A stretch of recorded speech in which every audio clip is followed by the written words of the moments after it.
Muli pong naglilibot ang GMA Kapuso Foundation sa iba't ibang panig ng bansa para sa proyektong Unang Hakbang sa Kinabukasan.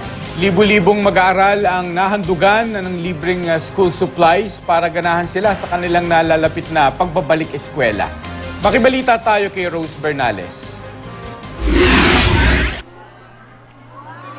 Pangarap maging guro ng batang si Avila Rose, pero dahil sa kahirapan ng buhay, hirap ang kanyang mga magulang na tustusan ang kanyang pag-aaral.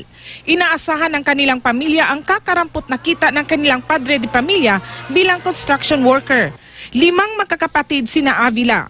Nahirapan po kasi yung trabaho ng asawa ko, hindi po tuloy-tuloy kasi sir, labor lang po siya sa construction sir. Tapos bali, 4 na po silang papasok. Kabilang si Avila Rose sa mga nabigyan ng tulong sa Unang Hakbang sa Kinabukasan project ng GMA Kapuso Foundation sa San Nicolas, Pangasinan. Mahigit 100 mag-aaral na papasok sa grade 1 ang nakatanggap ng libreng school supplies. Labis ang pasasalamat ng mga bata at mga magulang dahil hindi na nila iisipin pa kung saan kukuha ng budget para sa gamit pang eskwela. Naghandog pa sila ng sayaw.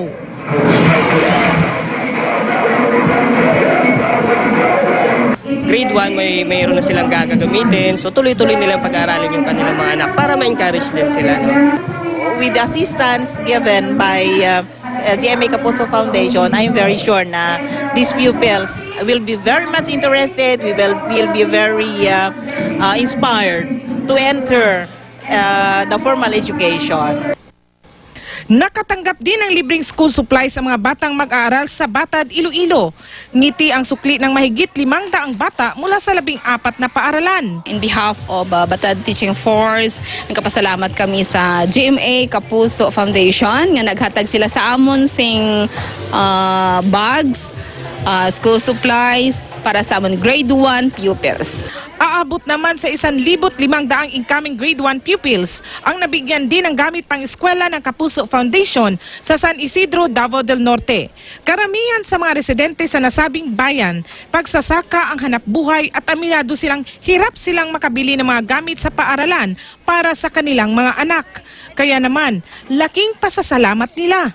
Dakog ikatabang. Dili na ako magpalit.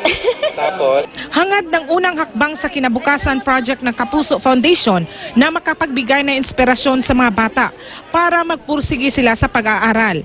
Pati sa mga magulang na hari naway, patuloy na magsumikap para sa kanilang mga anak na itinuturing na pag-asa ng ating bayan. Sapat na para sa mga nagpapaabot ng tulong sa pamamagitan ng Kapuso Foundation ang ngiti ng pasasalamat ng mga bata. Salamat din, napabag-unot bok.